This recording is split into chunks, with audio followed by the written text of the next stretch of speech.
ini anak gaul gitu. Jenny protes, lalu bertanya, kalau kasusnya begini bagaimana? Yaitu dia direkam tanpa diketahui, dia direkam.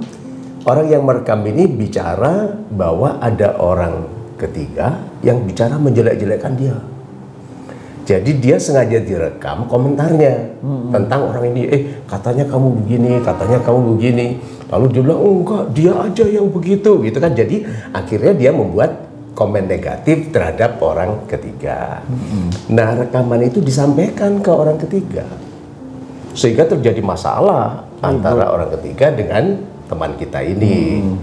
Nah, dia bilang, saya berkomentar berdasarkan cerita orang itu.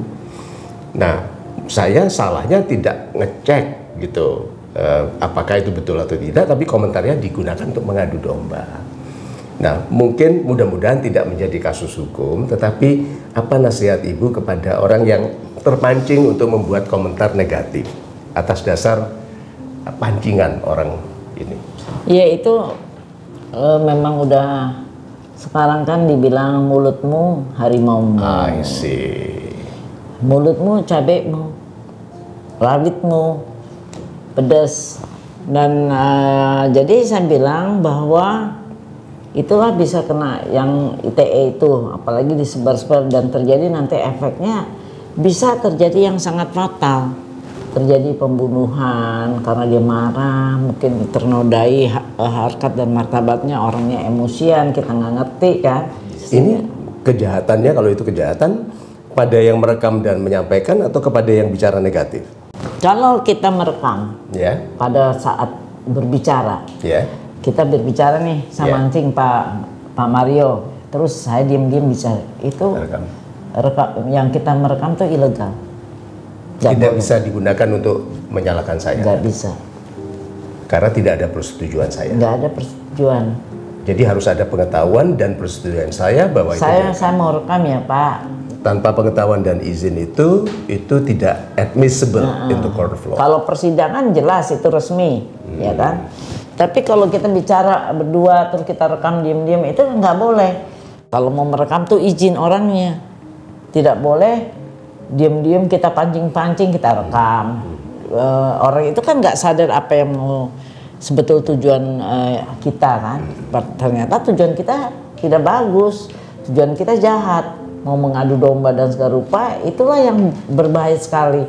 Karena itu yang dihukum yang coba-coba merekam itu dan menyampaikan biar orang lain. Nah, kalau saya yang katakan saja teman kita ini yang direkam ini bertikai dengan orang lain karena rekaman itu, apakah rekaman itu bisa menjadi peringan dari kesalahan rekan yang berbicara negatif karena provokasi itu? Iya, kita kan nggak tahu ini kasusnya udah sampai di kepolisian atau tidak. Belum. Kalau belum ya kita bisa selesaikan dan pernyataan maaf kita ancam si pertemuan bertiga. Kita ancam orang yang merekam. Kamu kan tujuan kamu nanya-nanya saya sehingga saya kasih jawaban ini kan dijelaskan. Kamu bertanya A, saya jelasin A. Tidak menjelekkan sesuatu. Nah, kamu yang memancing saya. Jadi kalau sikap yang kedua, orang yang pertama yang merekam, yang kedua yang direkam, yang ketiga orang korbannya, kalau mereka berdua bersikap baik dan bersama-sama bisa menggugat yang merekam. So, hati-hati ya sahabat-sahabat saya yang baik hatinya. Jangan sok jadi intelijen. Kalau intelijen merekam itu tugas keamanan negara dan itu tidak disebarluaskan. Kalau kalian cari intelijen tapi sebarluas itu bukan intelijen tapi penghasut. Dan itu jahat, tindak pidana. Tidak pidana. So, super sahabat-sahabat saya yang baik hati, ini penjelasan yang sangat lugas dari Ibu Elsa. Tetapi ini kalau saya sebagai motivator menyampaikannya, mau dihasut nggak dihasut, direkam nggak direkam, jangan bicara jelek. Iya, untuk apa? Tentang siapapun.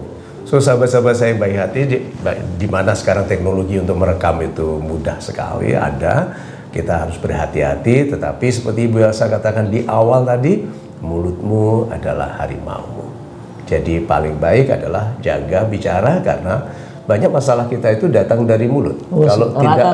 Kalau tidak salah makan, salah bicara. Iya betul. Iya. Mulut ini memang bahaya sekali. Betul. So sahabat-sahabat saya yang baik hatinya, terima kasih Ibu Elsa baik yang super sekali. Terima kasih Ibu Elsa.